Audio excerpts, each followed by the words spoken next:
Yes, Wiley, what do you want? Do you want some attention right now?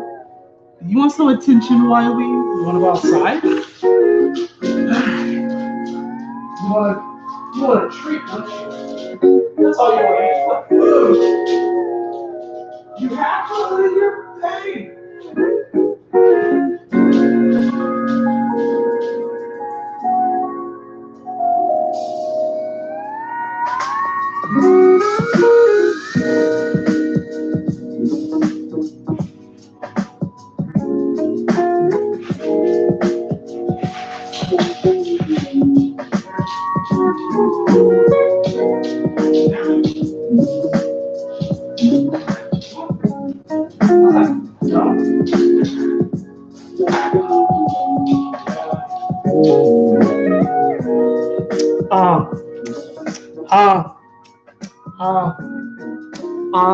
I don't even know where we're going right now.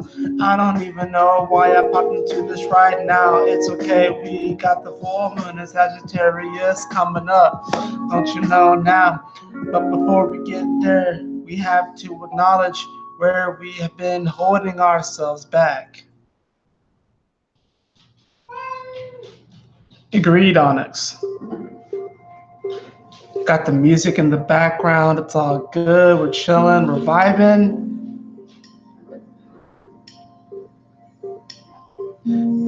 gonna have some fun here today, guys. Sagittarius is all about fun. Don't you know? Haha. I got Pay here. I got Onyx and Wiley up in the house. Anyways, let me actually come on screen.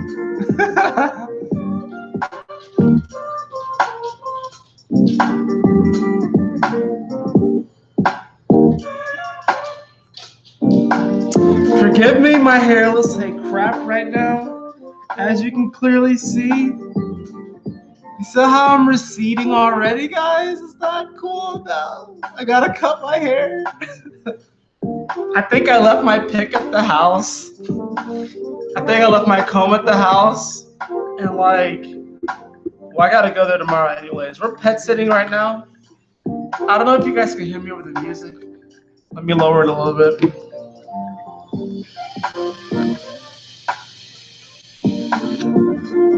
Because, you know, we're raw and authentic here.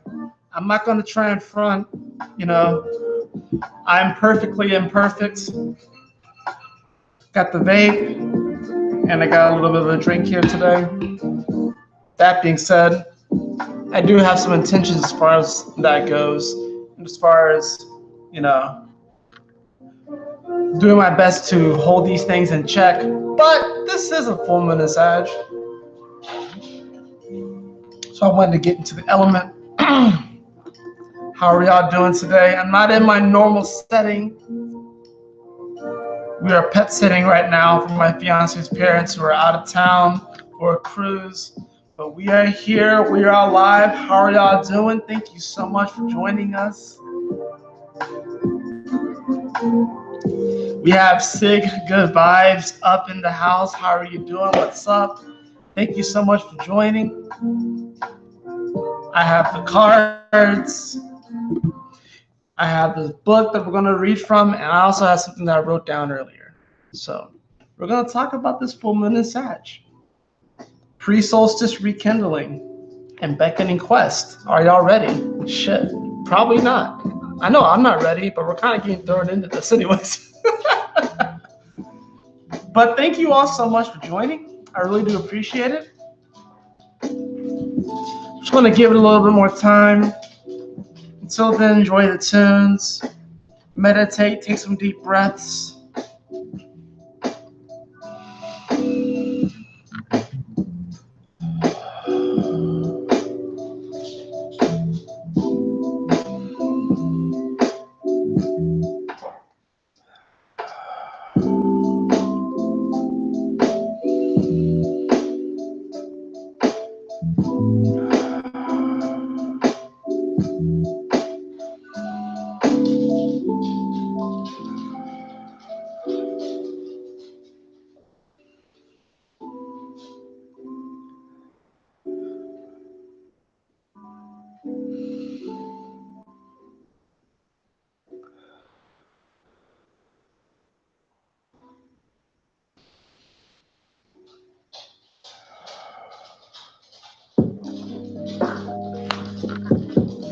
Welcome, Milana Howard. Thank you so much for joining.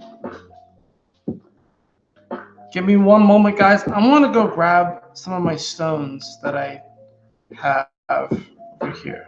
1 second. I'll be right back. Until then, enjoy the tunes. I'll be right back.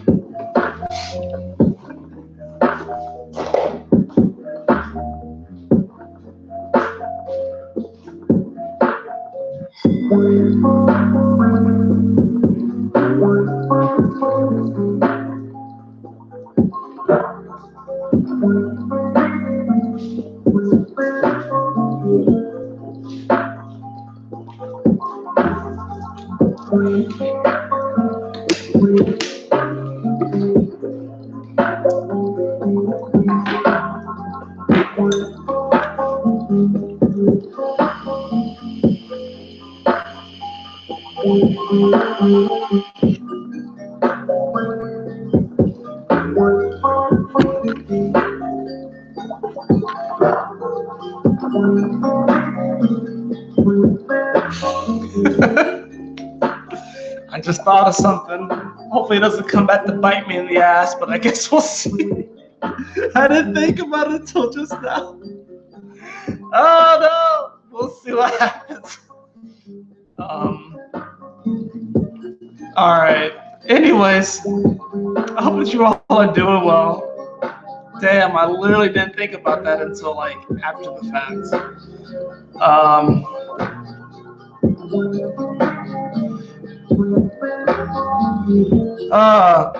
Don't worry about sick. It's just something I might have to deal with later.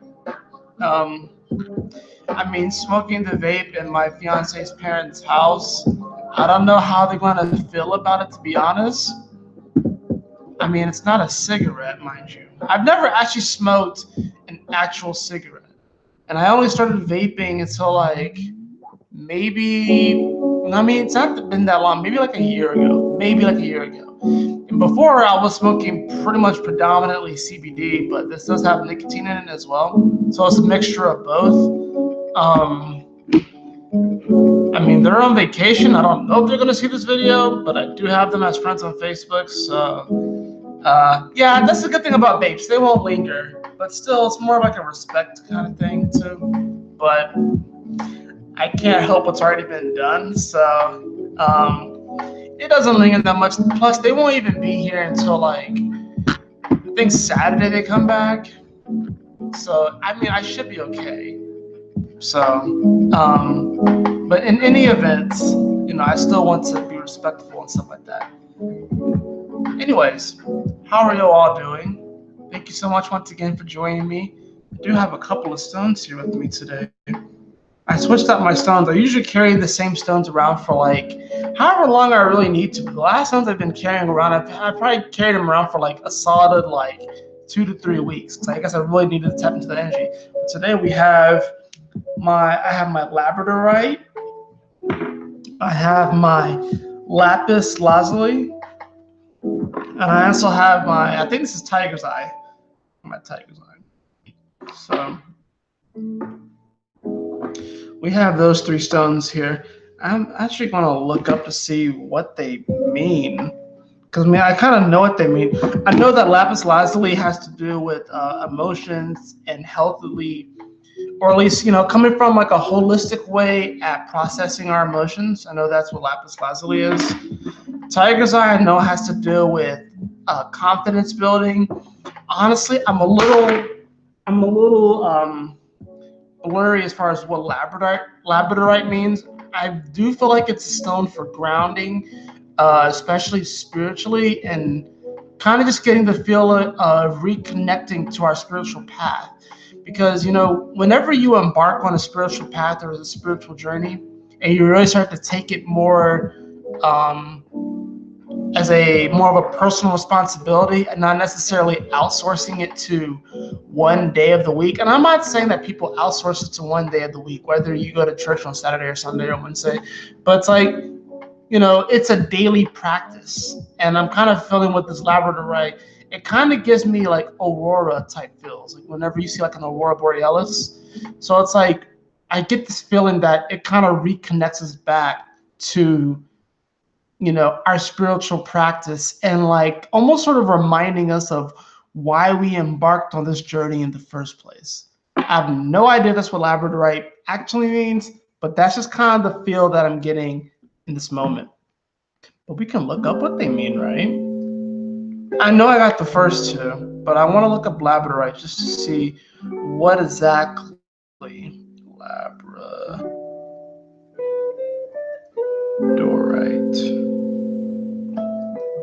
labradorite. Metaphysical properties. What does it mean? I kind of have a case of the blahs. Discover the magic of your spirit and its connection to the universe with labradorite, the best stone for fighting off an existential crisis. A rock star of mystical lore and ancient legends, the labradorite crystal meaning can be traced back to the native peoples of icy Canada that believe the stone was created from frozen fire. Wow, that sounds a lot like Scorpio. A result of the northern lights. Didn't I just say aurora? I just said that, and here it is right here on my phone. I just said, it's incredible. Like, oh my goodness, I love spirit. I love the universe. I love this process because I just said that. It reminded me of an Aurora Borealis, and here it is right here, saying that pretty much. That's incredible. A result of the northern lights. With its pearly hues that shimmer in a range of iridescent blues and greens, the labradorite crystal reminds us to keep it magical by linking us to the spirit world, a dimension where anything is possible. Other stones keep us anchored to the earth with their powerful grounding energies, while labradorite encourages us to keep our head in the clouds. That's kind of interesting. That's kind of perfect for this full moon in Sag. I can't believe that, like, I did it because I've looked up the meaning, metaphysical properties of labradorite, but I had forgotten it. But obviously, it came out from the depths of my soul, and I was like, it just reminds me of an Aurora Borealis, you know. Hopefully, one day I can travel to Canada or somewhere where I can see them. Norway would be really cool. That's crazy. I honestly did not think I was going to get that on point.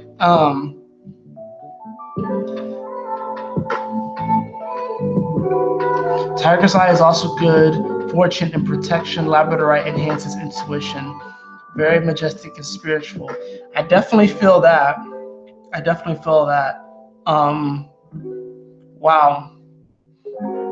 I'm honestly kind of blown away by that. I don't know if it's because I'm already like a little tipsy right now, but it's like, like I'm blown away that I said that this stone reminds me of an Aurora Borealis, and then literally I read in the description that they believe that it had this energy and essence of the northern lights, or I guess the southern lights too, because there are auroras at the South Pole as well. I'm just like, wow, like if I ever like, I think sometimes we doubt our connection to spirit, and we're reminded of it daily, but then there are moments where it's like it's very apparent that you're tapped in and tuned in. And it's like even when you feel like you are undeserving of that attention from spirit, even when you feel like you are undeserving of that connection, undeserving of knowing that universal love, we are all deserving, and we all are inherently love. We all are inherently that perfection. But I think sometimes we get caught up in what we perceive perfection to be, and we get caught up in perceiving on what, you know, we think and even sometimes feel is, you know, what is it we should do. And I felt I really get in the sense that there's just an incredible amount of trust that's going into this full moon, an incredible amount of trust and faith and this deeper belief in ourselves that no matter what happens, we could never be truly disconnected.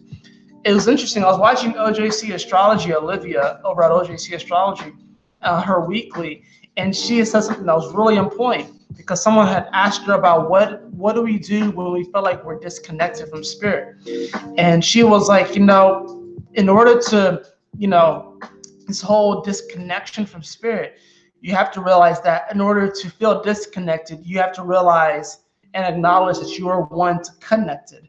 So it's like you can't really have one without the other. So it's like if you feel disconnected in this moment from the world of spirit or from your soul, know that disconnected still has the word connected in it, and that you can never be truly disconnected from it. You can only perceive it as such, but you know, you are truly always connected. So if you don't know something, or if you feel like you are lost, if you feel like if your head is in the clouds a bit, and you know, there are times when our head's in the clouds and we're enjoying that dreamlike state, but there are other times when our head's in the clouds and the clouds can be kind of heavy because it's about to rain. It's about to storm. There's about to be lightning and thunder and perceivable chaos. But that storm is a release. Whenever the clouds, when they accumulate, they become that dark gray, and then they release the rain, they release the lightning and the sound of the thunder. It's actually a release. So know that if you are in a stormy time right now in your life, that there's actually a release. It's sort of like the after effect of acknowledging, you know what, I'm ready to become lighter and move forward, more fluffy, so to speak. You know those fluffy, poofy white clouds that you see that just seem so serene. And I actually have like a fascination at looking at. I have a fascination for storms, and I have a very interesting relationship with storms in general. I'll probably talk about that more. I have to go to the bathroom here in a bit, but I'll probably actually talk about that in a second when I get back, as far as my relationship with storms. But yeah, OJC is awesome. I freaking love her. I discovered her after she did the peace talk with the peace dealer, and I think she was like around like 20,000 subscribers, not even 20,000, and she's already like doubled that. So it's like she's awesome. She really is. But I'll be right back, guys. Give me 1 second.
I'm back. Do y'all like my Christmas shirt?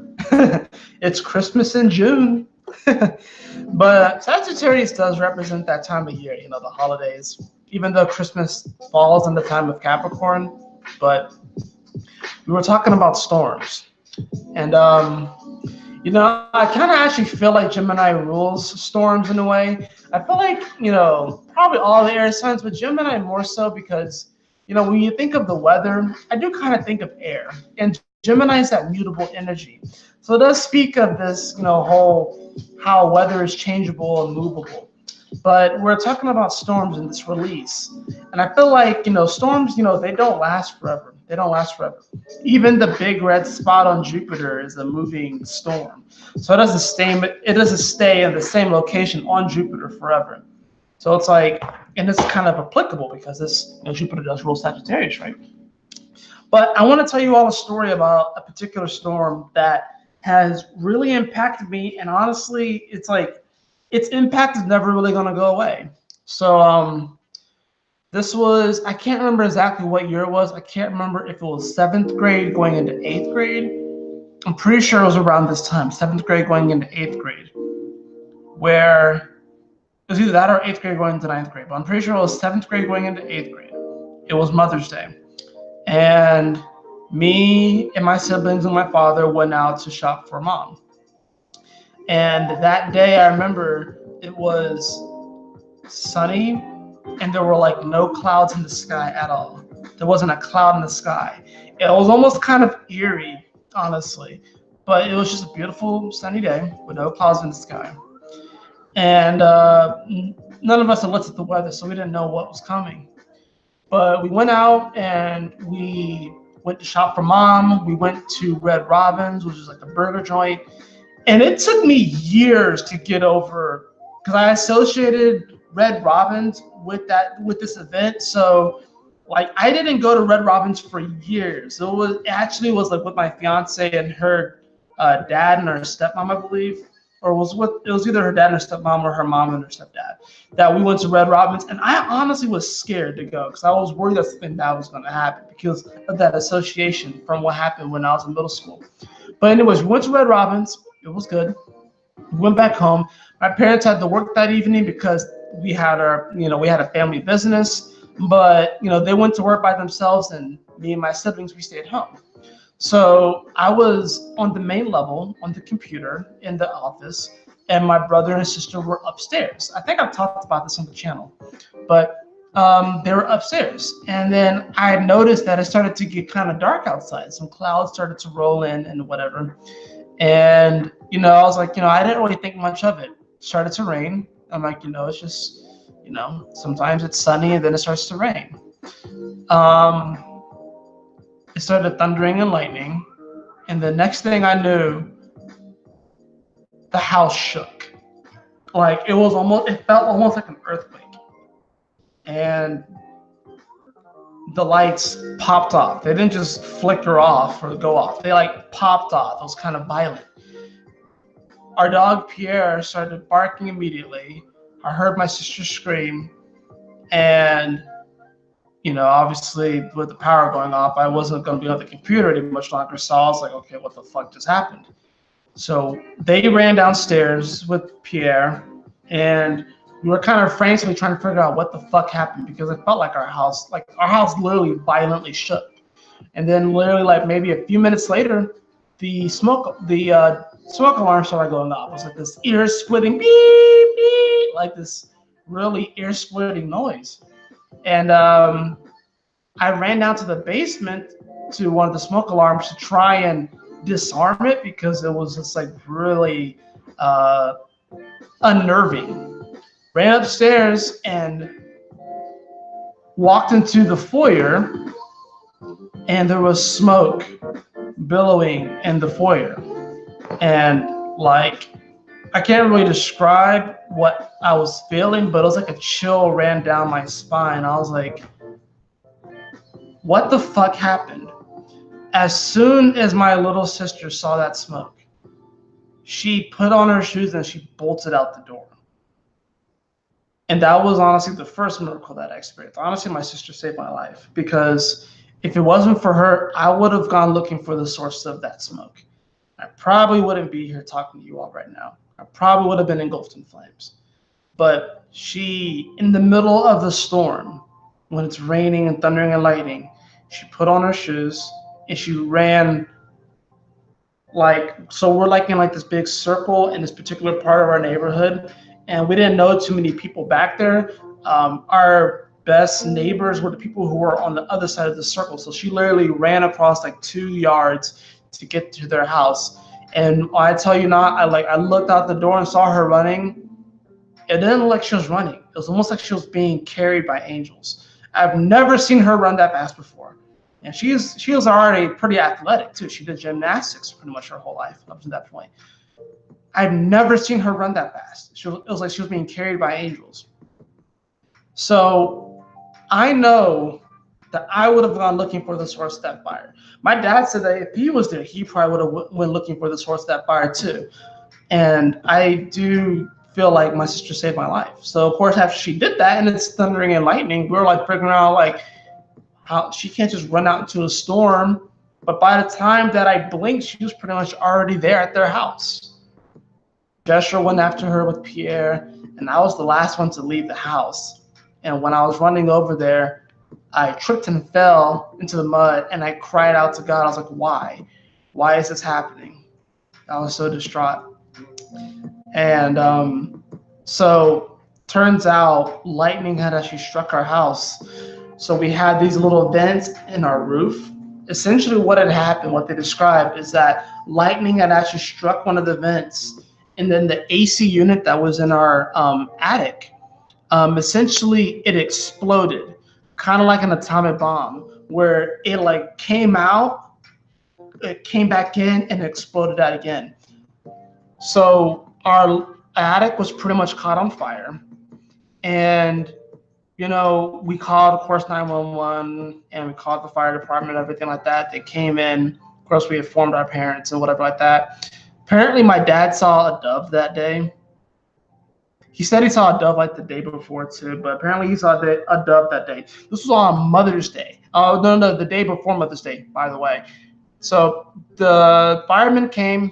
They kicked. They were like, they're when firemen, when they report a fire, they're ready to like kick down the door, and they were kind of bewildered by what happened. So they put out the fire, which was in the attic. The fire, I don't know how, but based off of the structure of the house, the fire was completely contained to the attic.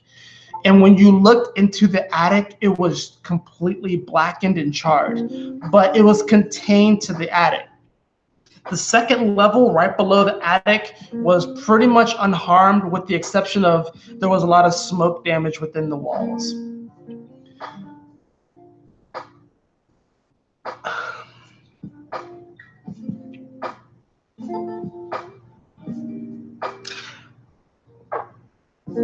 I don't really have an explanation for what happened, besides the fact that all of our guardian angels were in that attic contained in that fire. And I do feel like I bring this up because I kind of feel like this full moon is kind of it reminds me of it, but it's just like I'm also talking about this just to let you all know of my association with storms and how I'm honestly deeply fascinated by them. To be in a house that was struck by lightning and for the entire house to not engulf in flames is nothing short of a miracle. How it can be contained to the attic is nothing short of a miracle. And I do feel like all of us are kind of going through a similar experience where we may be kind of minding our own business, maybe watching a TV show or doing whatever, and lightning is kind of striking our being, but the only thing that's being burned up is sort of like this attic. And I think that can kind of be reminiscent of the mind or maybe even the ego, and how there's this aspect of ourselves that is being charred and burned, but it's a rekindling like the Phoenix rising. So, I mean, our house was mostly salvaged. It's still there. I mean, my parents don't live there anymore, but it's like, the house is still there, it's still standing.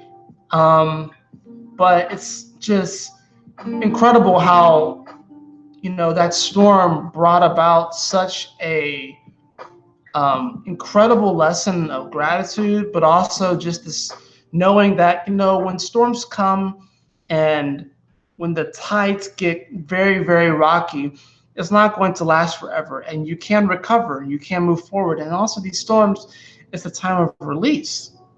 It's a time of releasing that rain, that hail, that lightning, that thunder. And these are the moments in our life. And I really do find that that's kind of what this moment is. This moment of Sagittarius going into this Cancer season, the end of Gemini.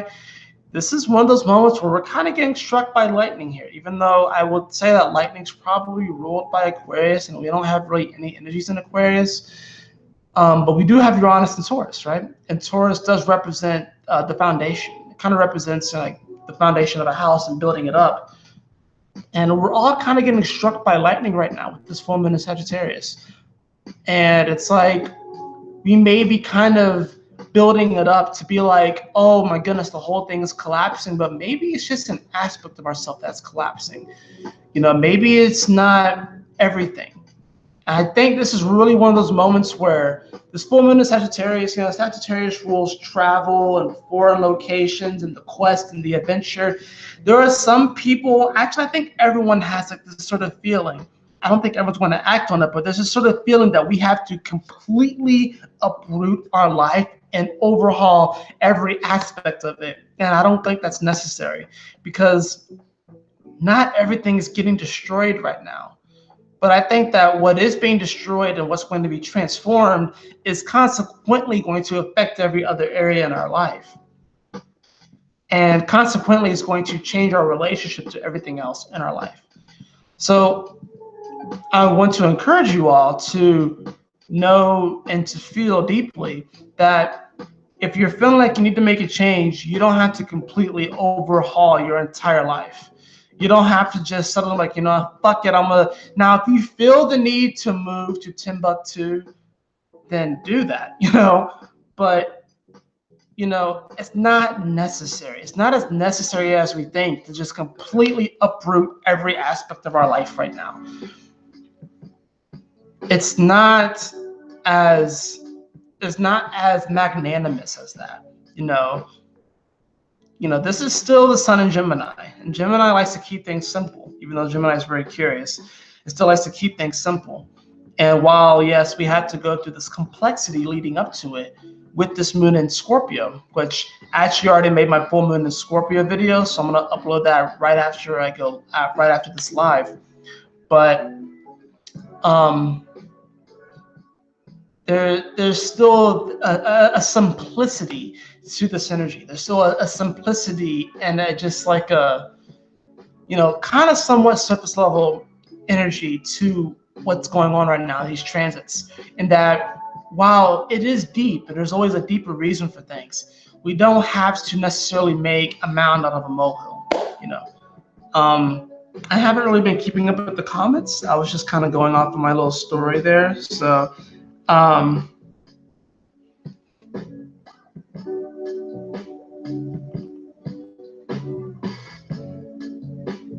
I love storms. One of my favorite things to do is to go on Reddit and to go to the subreddit weather gifs, because it's like they're beautiful.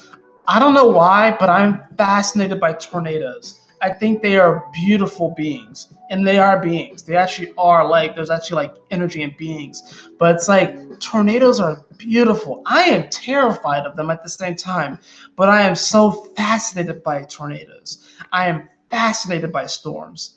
Like, I don't know if it's my Scorpio sun in the 12th house or my Pisces moon in the 4th, but like, I am fascinated by storms. I really am. Because I know that they bring clarity. I know that they bring healing. I know that they bring release. I know that they bring this stark nakedness. You ever feel that? Like, after a good rain has come and like it goes and then the sun comes out, there's like this feeling of like this nakedness. Like, nature is just like naked. It always is, but it's like there's just like this feeling of like this real deep rawness of like, wow, like the storm came and like the trees are still standing, the birds are still chirping, the sun is out, and now everything is glistening because it's been drenched in this water, and now the sun is like reflecting off of the water and it's creating this sort of iridescent, sparkly kind of a thing. Like, I have another memory where I decided to go outside, and it was literally just rain. There was no thunder or lightning, and I wanted to make sure there was no thunder or lightning, but I went outside. It was just pouring down rain, and I just went outside and walked in the rain, and it was just like one of the most serene moments I could have had, because I felt like it was just washing away everything. Didn't know it at the time. Looking back, I know what it was doing, but it was just like amazing just to sit in the rain, just sit in the rain. I think right now what's happening is that, people are so concerned with trying to make sure that their hair looks good, or their makeup doesn't run down, or that their clothes get wet, or that they get mud on their shoes. But right now, for a lot of us, in some aspect, it's just raining. There's no thunder or lightning. It's just raining. It's just a good, steady downpour. And it's like, are you going to go outside and splash in those puddles? Are you going to go outside and barefoot walk around in the grass and hear that squish, like that squishing of the sod and the grass and the dirt, the mud beneath your feet? It's such a great feeling. It's such a great grounding feeling. Yeah, it's pretty awesome. I'm going to show you guys the chart here in a bit, but it's, as my fiance said, tornadoes are insane. How can you have winds that fast and strong? It's really incredible. It's really an anomaly. It's like we can only explain so much with like science. It's like, oh, the reason why it rains is because the clouds get gray and they get dark and they accumulate all this moisture, then they get too heavy and they got to release it. Or tornadoes happen because of different atmospheric pressures, blah, blah, blah, cold meets hot air, blah, blah, blah, and they create this sort of funnel. But it's weird. What's even weird about tornadoes is that, like, In the middle, it's peace and calm. It's just like a hurricane. In the middle of that storm, in the middle of that wind that's whipping around, it's peace and calm. But on the outside of it, it's crazy. So that's why it's like you have to come to the middle. You have to come to your center. It's like sometimes it's like, you know, we can look at the external world, and the external world can seem like such a tornado or a hurricane. But when you come to the center, when you come back to your heart, when you come back to yourself, you come back to peace in your soul, it's chill, it's tranquil, it's calm. And it takes courage to remain in that calm state while everything around you seems like it's hell. When everything around you seems like it's just like falling apart and going crazy. You know?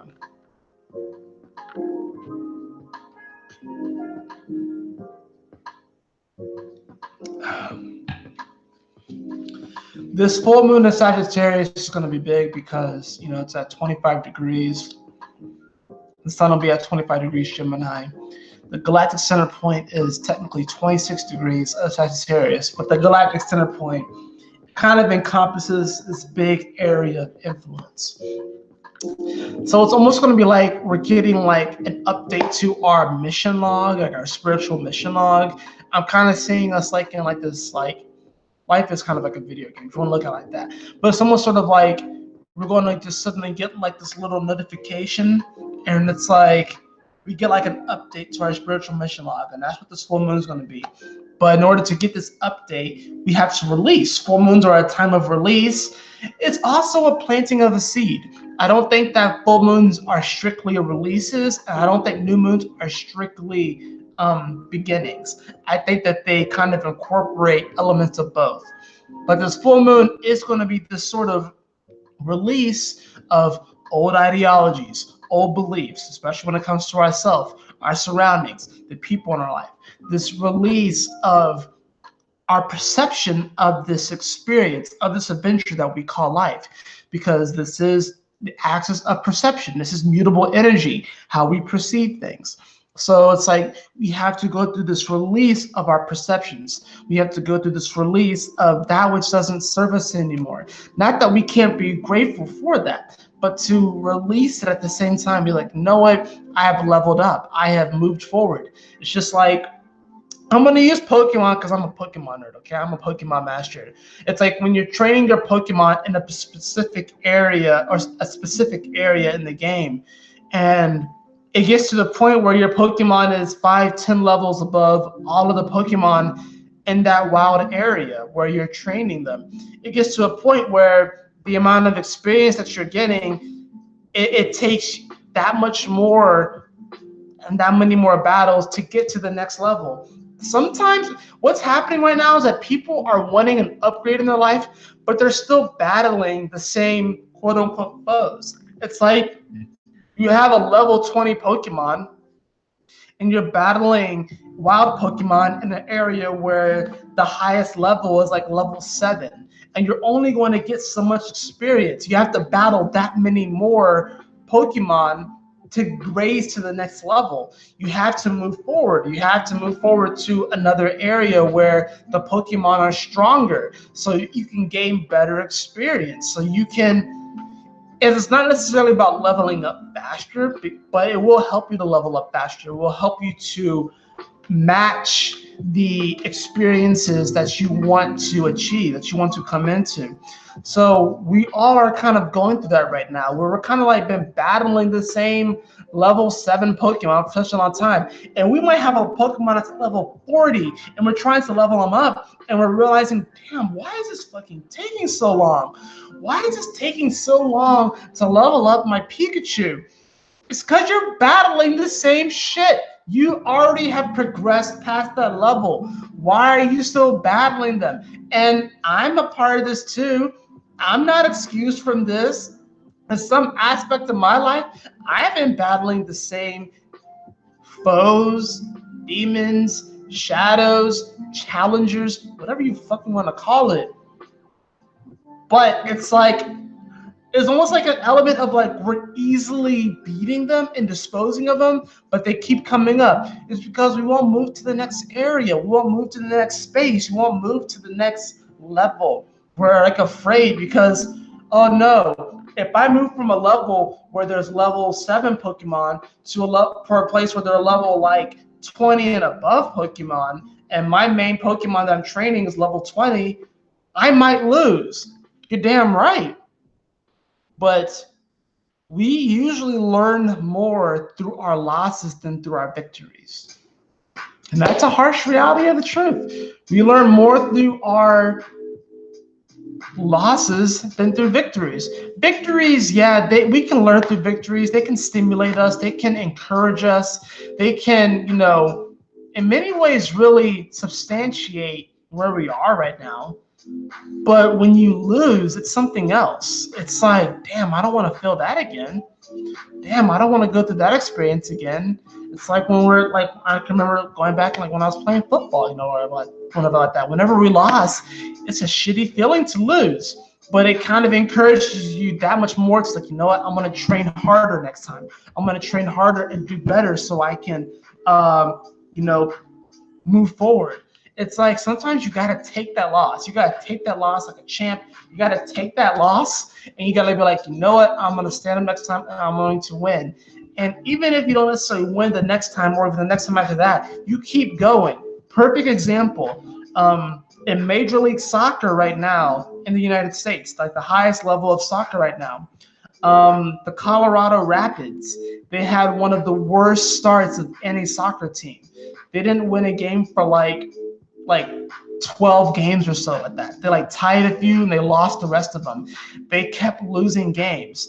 In their last 5 games, they have won 4 and they tied once. I think they've technically won 40 games in a row. If you take a loss in L after L after L, are you going to like remain in that state? Are you going to be like, you know what, I'm never going to win again? Or are you going to pull yourself up and like, damn it, you know what? This is just fuel for my next victory. And look, the Colorado Rapids in soccer MLS, they won 4 straight games.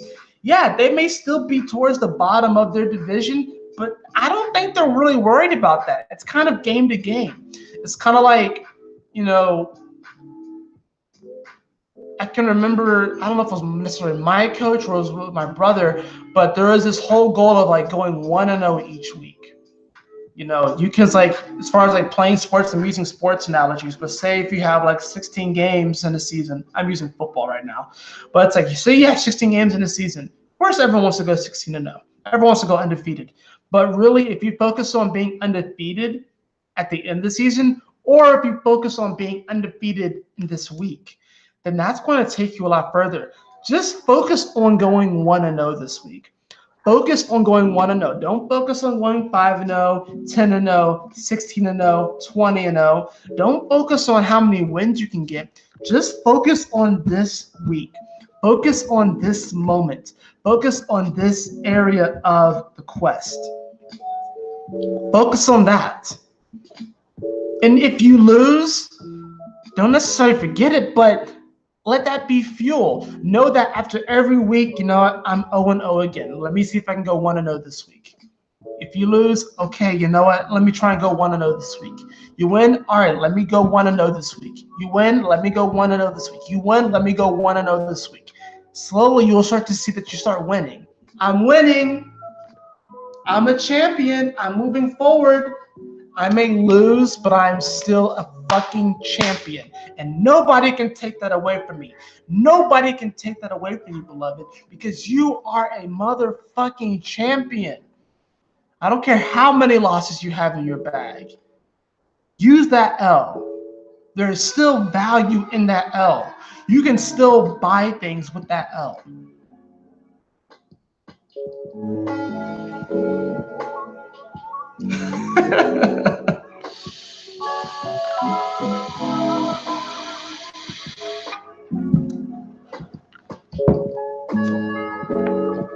I want to read you all for a second.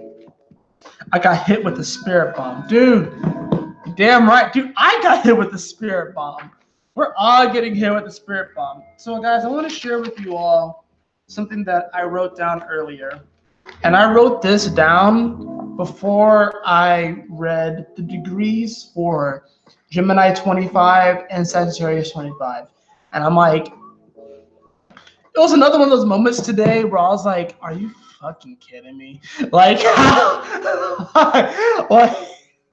like how in the world did this happen again? It's like, it just, because I was already feeling this energy and then it came up. So let me read this to you all real fast. All right. So this is what I wrote down for this full moon Sag. This is what I channeled. Navigation in a turbulent sea. Radio calls from multiple sources describing which way to go. Yet there is an uneasiness that bubbles up from the depths of your soul. You may feel trapped because none of these received transmissions feels aligned with what your soul knows. Your mind feels threatened. Your ego feels lied to.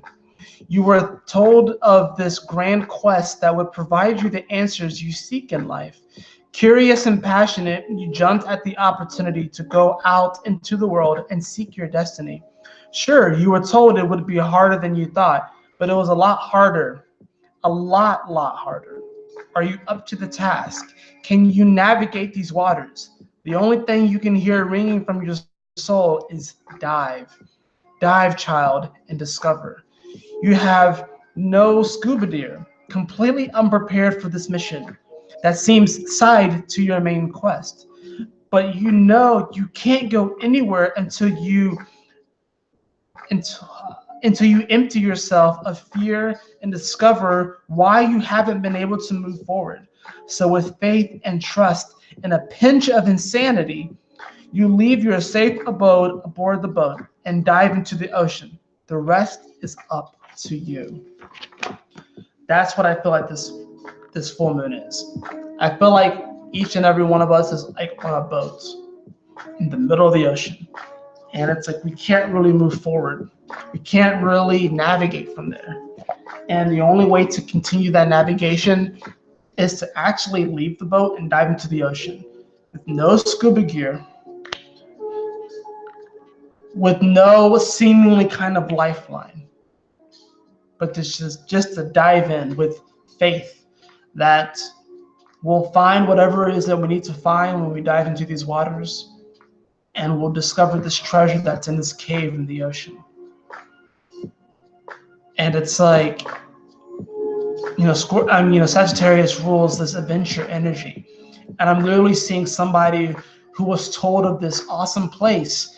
I'm literally seeing this kid who happens to overhear this person in the middle of a town square. And they're talking about this adventure that they went on and this foreign place that they went to that was so incredible and so amazing. And I can see this little kid, and there's like a sparkle in his or her eye. And he's like clutching onto his mom, but at the same time so inspired by what this adventurer has to say, who's up on stage in the middle of this town. And he's like, I know it. I'm going to be a traveler one day. I'm going to go out and discover my destiny. And then he comes to age, and then like he says goodbye to his friends and his family, and they all think that he's crazy and he's insane to go out into the water, to go out into the ocean.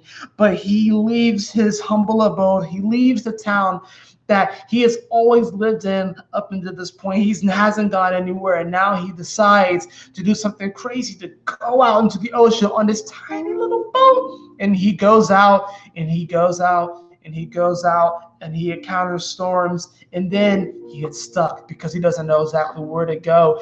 And he's trying to remember that gentleman's story of like the adventure that he went on and what actually inspired him in the first place.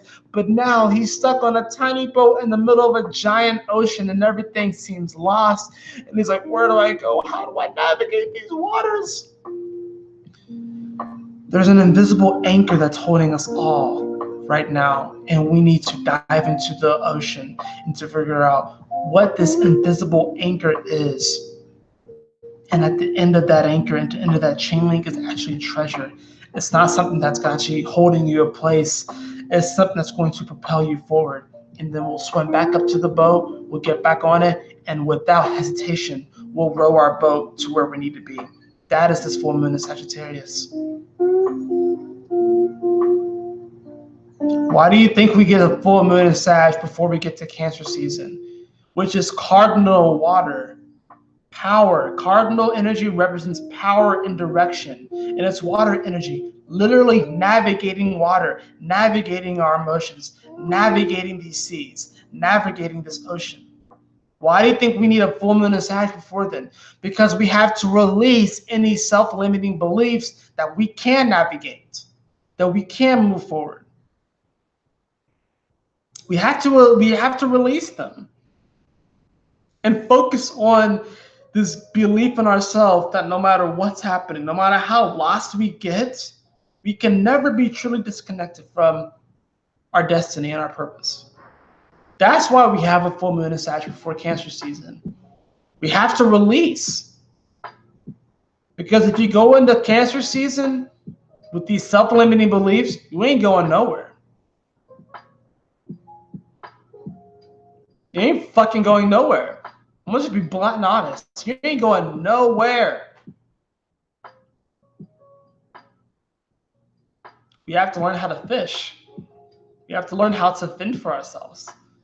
We have to learn how to feel every emotion that we have, but also let them pass. And to be okay with that. How to release.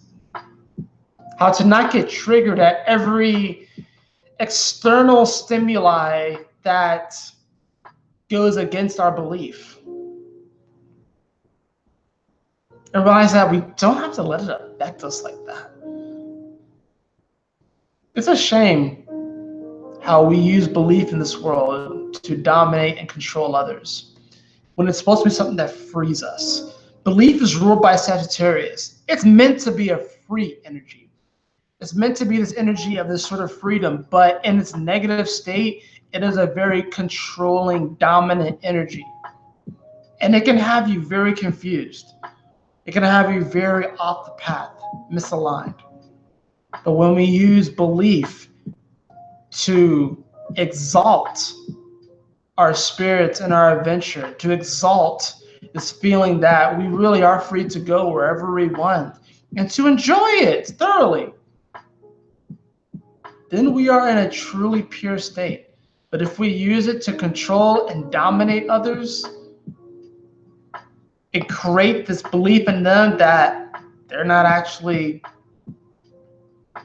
worthy of this adventure, then we kind of fuck up. And honestly, the domination of belief, as far as like putting our belief over other people, is actually it actually resonates and comes from this deeper sense of insecurity, that you can't look at someone that may have a different belief than you and be secure enough in yourself to be like, you know what, I am grateful that your belief in what you believe in exalts your sense of purpose.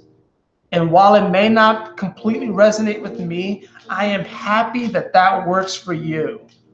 I'm not going to allow your happiness to rain down on my happiness and what I believe is true for me. But we can clearly see in this world that we have an issue with belief. How people believe that their belief is over other people's belief. How we believe that certain beliefs, because I think Sagittarius kind of rules like beliefs and religion and stuff, how certain religions are apparently better than other religions. I have the best God. I have the best goddess. My belief is true. My belief is the one true belief. Really? You know how many people are fucking here? How many humans are here? How many other beings besides humans are here? Are you fucking kidding me? Are you that pompous? Are you that egocentric? Come on now. Fuck off. We should be able to look at people that have different beliefs than us and still be able to have a cup of tea with them. Still be able to laugh at them, have a meal with them, and be like, you know what, your belief in that does not take away from my belief in myself, my belief in my path.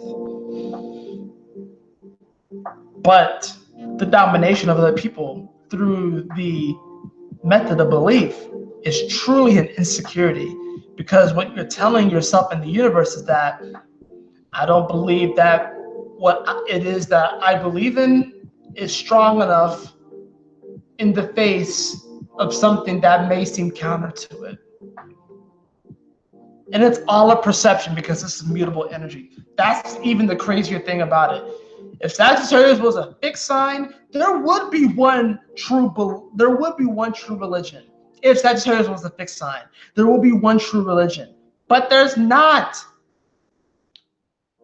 You have Leo, which is fixed fire, but that's just about unconditional, unabashed love. And yeah, there can be some ego in there, but it's about unabashed love and being like a child, and how being like a child is what gets you into heaven. Not being childish, but being like a child is what gets you into heaven. But this is mutable fire, okay? If Sagittarius was a fixed sign, there will be one true religion. But the fact that it's mutable means that it's up to your perception. And that's the stark, honest, hard truth. And it is a giant fucking pill to swallow. It is a giant fucking pill to swallow, beloved. It is.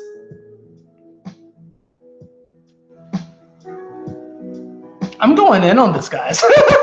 I don't know. I'm a Sag rising, so this is kind of like my time and stuff like that. But like, holy fuck, man! Like, this is crazy. I'm gonna read to you all real quick 25 degrees of Sag and 25 degrees of Gemini, and then I'm gonna draw cards for each of the signs, and I'm gonna get out of here. So let me read to you all 25 Gemini, and then I'll read to you all 25 Sag. This is from this resource, Inside the Degrees, by Elias Lonsdale. 25 degrees of Gemini. A cave in the deep ocean waters. Stunning ways to preserve lost knowledge and lost worlds. The treasure chest is full to bursting. A leavening agent. A corrective to shallow patterns of existence. You are able to be so multidimensional that vastly divergent realities can be lived simultaneously and often are. Care and effort stand behind this place over myriad lifetimes. Contains boundless intact awareness held for the future. A contact point underneath conscious awareness. Faithful to the cause, integrity above all. Let's read 25 Sag.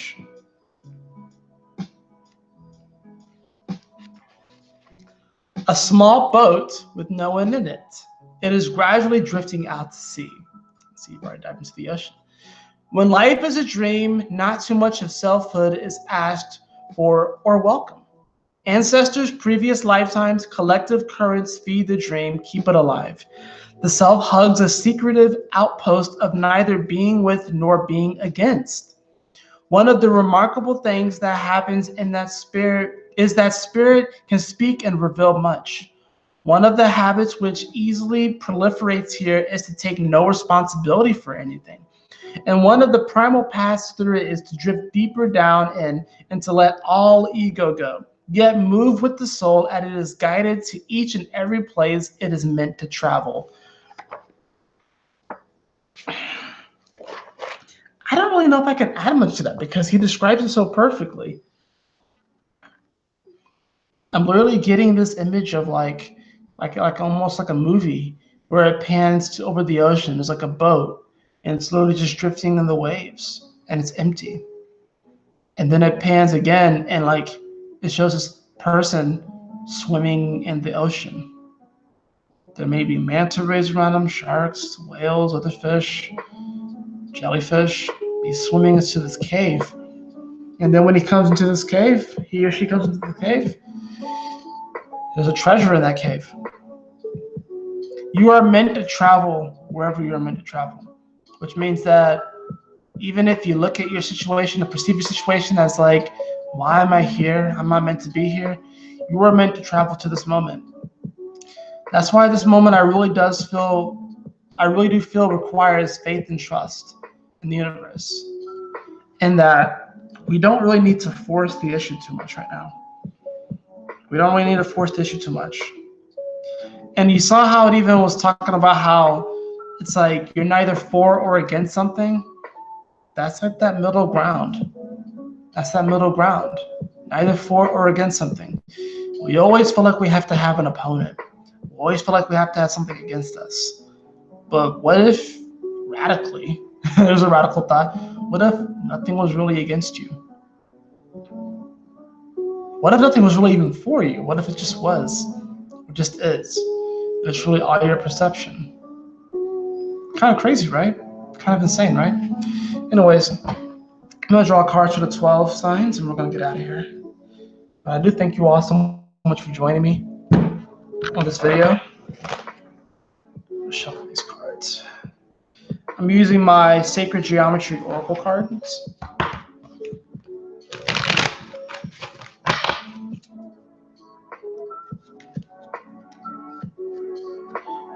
You know, the sun's going to be in Gemini for a little bit longer. You know, we have maybe about a week or so. It's the 12th, so I believe the sun's going to go into Cancer around the 21st. So we have a little bit more than a week. So utilize this time to appreciate your surroundings. Also, write down anything that you feel like you need to change and move forward. Write down your perceptions. You know, take time, take care in who you are right now and here in this moment. But know that this Cancer season is going to be crazy. The North Node is there, Mars, Mercury. Then, of course, we have all this opposing energy in Capricorn.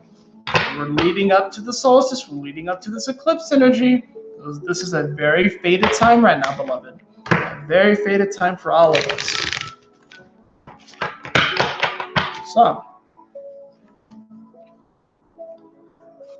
I'm just going to draw out the top of the deck and just build off of it. And then I'll show the bottom deck, the bottom of the card, bottom of the deck, excuse me, for the last, for the overall. But,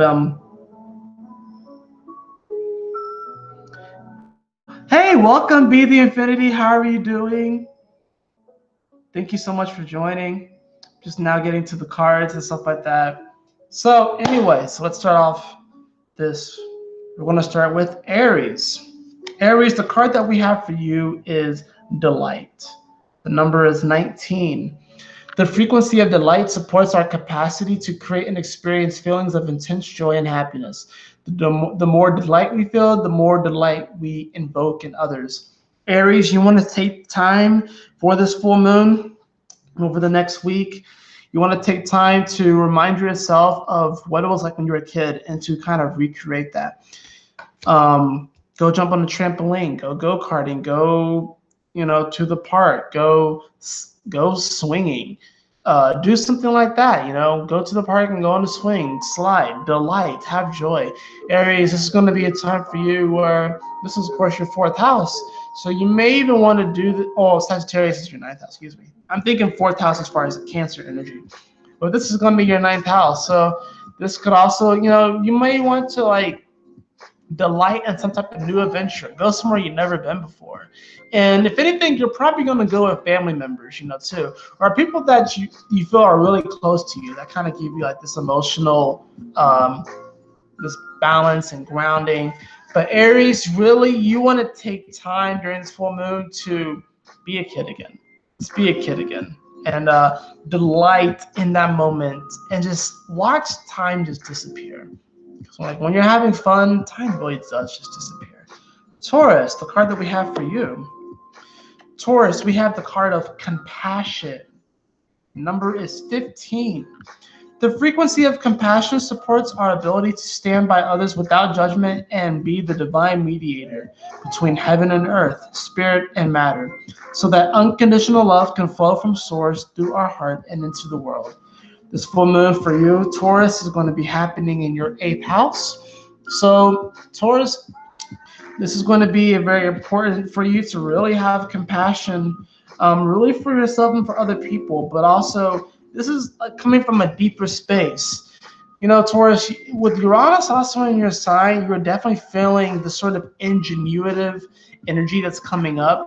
And compassion here for this full moon is like, you know what, you want to have, you know, you're having to kind of cut things off right now, Taurus, and to realize, like, you know what, I don't necessarily need this to build what I'm trying to build, or I don't necessarily need that person to build what I want to build. But also remember to show compassion for these individuals and for these things, and to realize that even in letting go of certain things that don't really serve you, you can still have compassion, find compassion in those areas. And in fact, maybe letting them go is what's best for them as well. Gemini, card that we have for you, we have magic. The number is 31.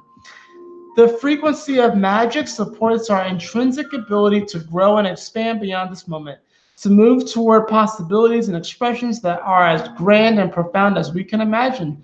All that is required is our belief in their manifestation. This is happening for you in your 7th house of relationships and communication. Gemini, some of you all may fall in love this week. Some of you may, you know, some of you may have like this rekindling of love in your relationships, Gemini. And also this, by the way, this goes for sun, moon, and rising. So magic, this is really about you establishing a relationship with the magic of your being and who you are. And then when you establish that relationship with the magic of who you are and your being, you'll subsequently begin to attract it in your external circumstances, whether it's through a lover, a friend, colleague, family, or just, you know, maybe like where you work, whatever like that. But this is about really realizing that you are magic, Gemini. You are, I mean, you guys literally are the magicians. Like, you are the magician, like in the tarot. So like you drew the card of magic too. So it's like, of course. I'm not even surprised there. Not only that, but it talks about manifestation and believing in it, and Venus is in your sign right now. So you're going to hyper manifest this magical ability of yours, Gemini. Just saying. Cancer. The card that we have for you is transition. Ooh. The number is 43. The frequency of transition supports our deep understanding of the ever-changing nature of existence and our lives, so that we can learn to let go, surrender to the process, and allow transition to occur with ease and grace. This is happening for you, Cancer, in your 6th house. That has to do with your day-to-day reality. Your routine is about to change. And Cancer, if you're feeling like something is amiss and you're feeling like there's something is misaligned, you want to integrate something into your daily routine that really caters to you and caters to your spiritual health, your emotional health, your physical health, your mental health. You know, if you feel like you need to do something to change it up, you don't necessarily have to change up every aspect of your daily routine, but maybe just integrate 15 minutes of meditation into your day. Or if you feel like you need to exercise, integrate some exercise into your daily routine.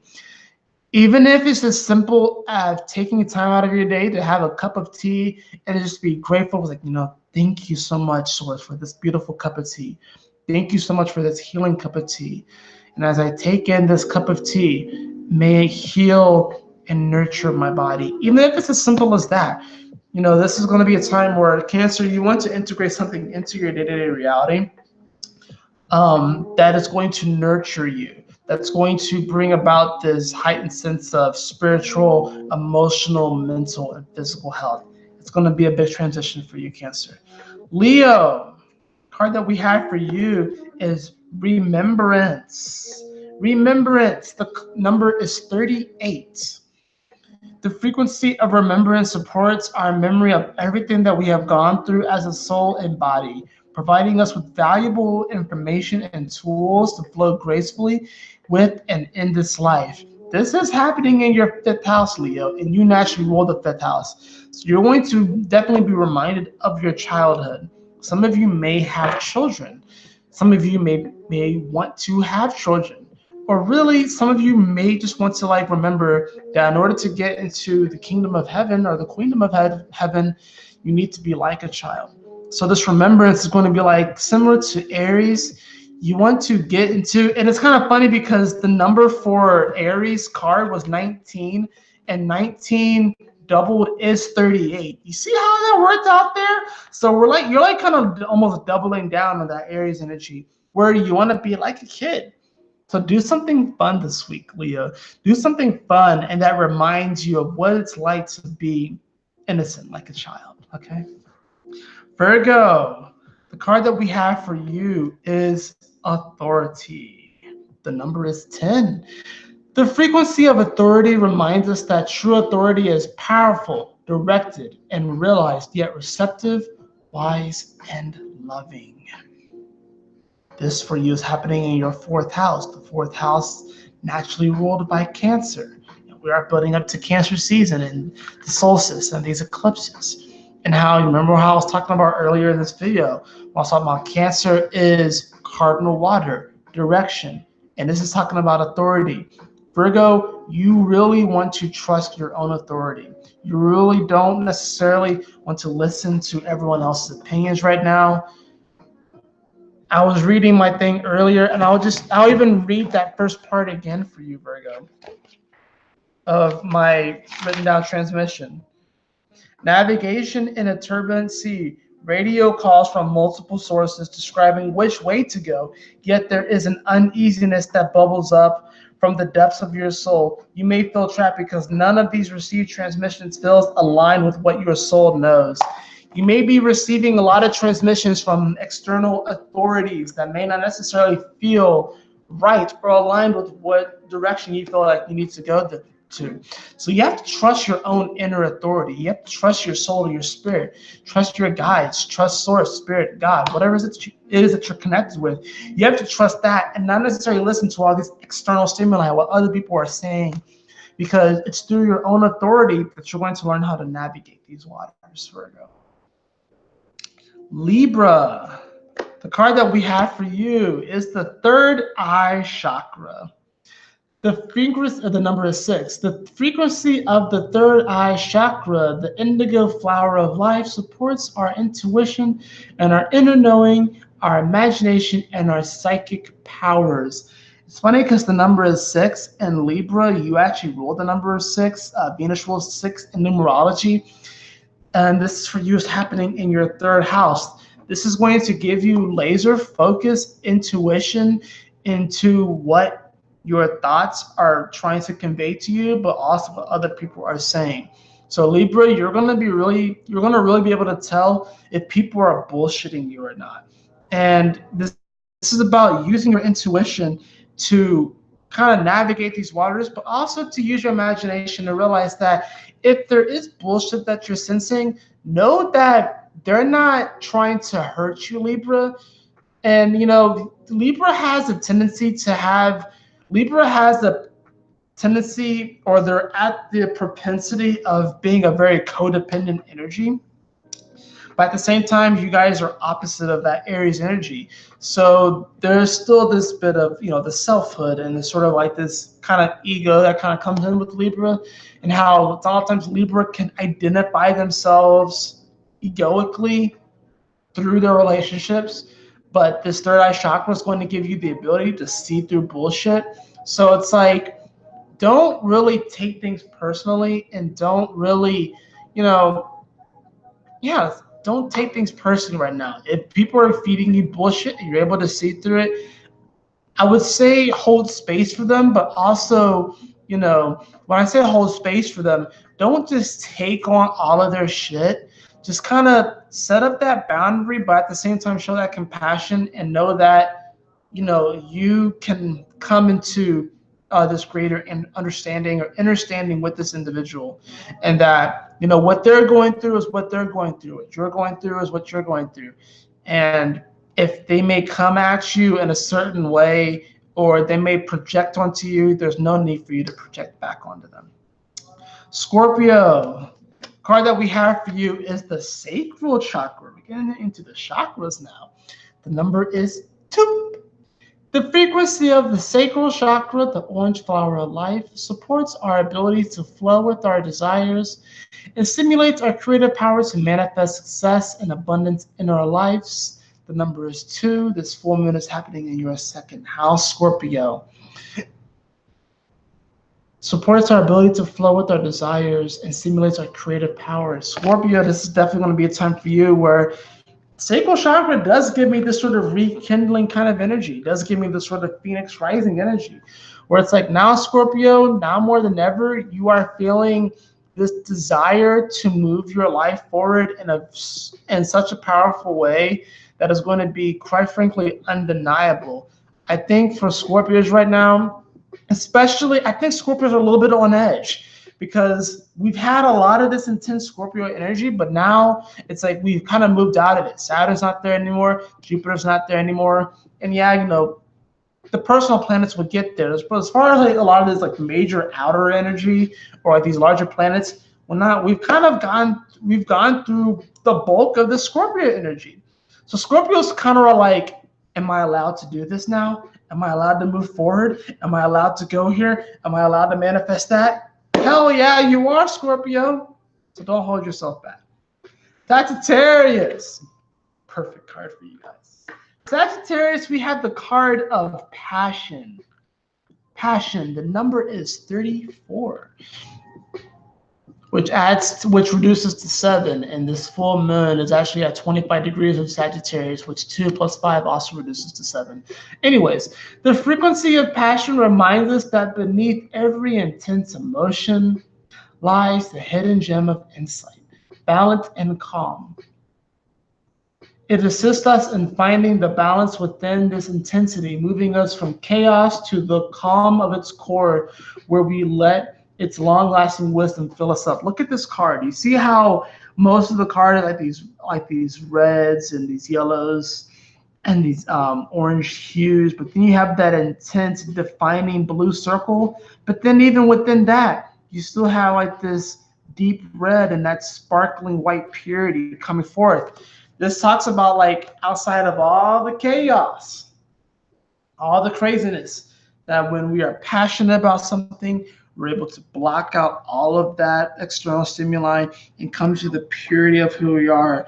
Sagittarius, this is going to be a very good time for you to invest yourself into, you know, a hobby right now. And maybe even take that hobby to another level. Sagittarius, maybe it's time for you to take that hobby to the next level. Maybe you've been, like for me, fantasizing about being an author. Maybe you have to start writing your novel. Maybe you've been fantasizing about doing a certain thing. Maybe it's something you actually do it. And when you hone in on it, you kind of forget the outside world and you're in that space of passion. You're in that space of peace and calm and serenity. And you're able to churn out your best fucking work. Sagittarius, this isn't your first house, so this is hitting very, very close to home. I hope you're ready. I know I am as a Sag rising. It's going to be fun. Capricorn. Capricorn, the card that we have for you is conception. Ooh, giving birth. The number is 16. 1 plus 6 also adds to 7. The frequency of conception invites us to bring our consciousness to our origin, the place where everything in creation begins. It helps us to remember the infinite potential and possibilities of this space and what we can manifest through our own focused awareness and intention. This for you, this full moon is happening in your 12th house. So 12th house, you think of spirituality, imagination, and you know, this is kind of Capricorns are kind of getting back to basics, kind of bringing things back to conception or the inception, you know, like where things originated from. You are spirit. You are love. You're not your thoughts. You have thoughts. You're not your body. You have and occupy a body. But at the truth, the core of it, you are love, unbridled, unabashed. You are spirit, having a human experience. So Capricorn is going to be sort of like you taking things back to basics. And with this full moon happening for you in your 12th house, you're going to be releasing a lot of these old spiritual beliefs, moving forward in a very powerful way. Aquarius. The card that we have for you is the crown chakra. We're getting a lot of 7s here. The number is 7. The frequency of the crown chakra, the violet flower of life, supports our spiritual connection to the universe, And our ability to transmute negative energy into light. This for you is happening in your 11th house, which you naturally rule, Aquarius. Simply put, Aquarius, you want to take time for this full moon to connect to your higher self. Grounding will be very powerful. Even though this isn't the root chakra, I would recommend all Aquariuses to get outside and just put their feet in the grass. Tap into their breath.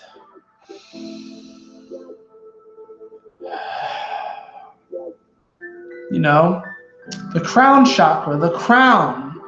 You are the king and queen of your destiny. Connect to that royalty, that aspect of yourself, Aquarius.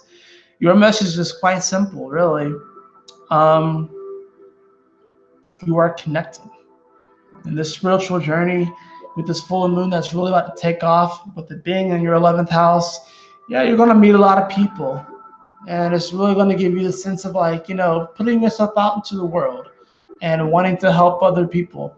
You're going to help people to the extent that you're willing to help yourself. So take time with this full moon and really appreciate your connection. Pisces, the card that we have for you. Love it. We have alchemy. The number is 8. The frequency of alchemy activates our magical ability and remembrance of the magic that we all hold inside. Each one of us has the potential to access the ancient knowledge that allow the true alchemist to perform the miracles of transmutation. Pisces, I'm kind of almost getting Jesus vibes here, like turning water into wine. And Jesus, in many ways, is represented by the 2 fish, like the 2 revolving fish, which is Pisces energy. I don't know if a lot of Christians really even know that. The whole thing about the 2 fish or whatever like that, how it's Pisces energy. Even though I believe that Jesus, if anything, he was either a Sag or a Capricorn. I don't know if he was necessarily a Pisces, but definitely carried that Piscean vibe. Maybe he was a moon in Pisces. But alchemy, Pisces, this is about taking your current situation and be like, you know what? This looks like coal. Maybe I'm gonna turn this into gold. You know, Pisces, and you have the ability to do that because you are a super magical fucking being. I get a little bit of that because I'm a Pisces moon, but especially you suns in Pisces, you guys are like on a whole nother level of magic. You guys can look at like a pile of trash and like see like the treasure in that and see the gold in that. You can also see the pile of trash. You can even see it as something like crazier than trash, or like, you know, you can see a pile of trash, depending upon where you're coming from, as either gold or even worse than that pile of trash. So sometimes, Pisces, you can make things worse than they actually are, but you also have this incredible ability to make things like, you know what, this is actually really fucking cool and awesome. This full moon for you happening in your 10th house, so this has to do with your career, purpose, and legacy. This is about, you know, you kind of looking at the mountain and being like, you know what? I can climb this fucker. And I will climb this fucker. You know? And there's no restriction on time here. There's no restriction on like, you know, I need to climb this in a certain amount of time so I can be the best. No, you're going to enjoy the ascent. You're going to enjoy this process of really rearranging and alchemizing everything and transmuting everything. So don't rush right into things, Pisces, but know that you are climbing this spiritual mountain right now, and you have the capability of turning every obstacle into something that works in your favor and propels you forward. The final card that we have for everybody.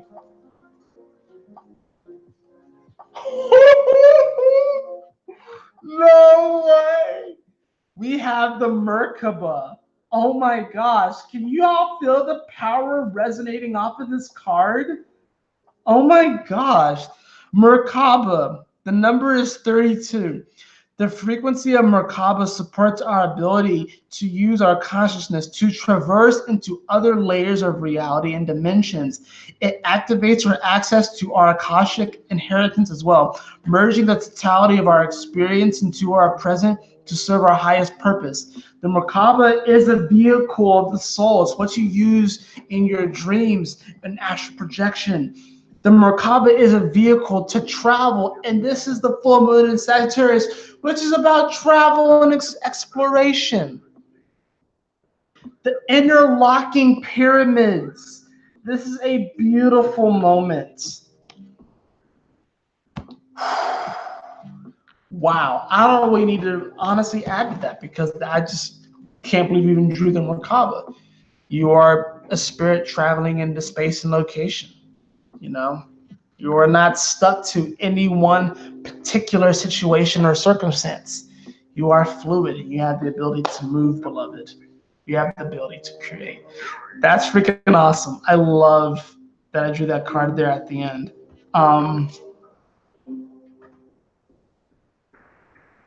How about put my feet in the pool? Yes, let's go swimming. I don't want to go swimming. Yes, let's do it. Wow. All right, I'm gonna just take time. Let's just take time to take a few deep breaths, and then I'm gonna come out of here. So I'm gonna just put my hands on my chest, over my heart, and just take a few deep breaths.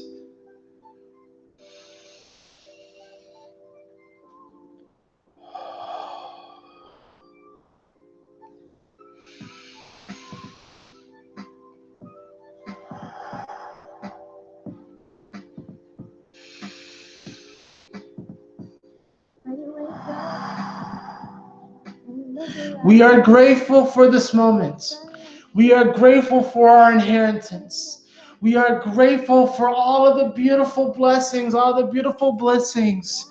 We are grateful for this adventure, for this quest that has been bestowed upon us. Thank you so much for all of the beautiful things in our life. Thank you for the obstacles. Thank you for the losses. Thank you for the wins.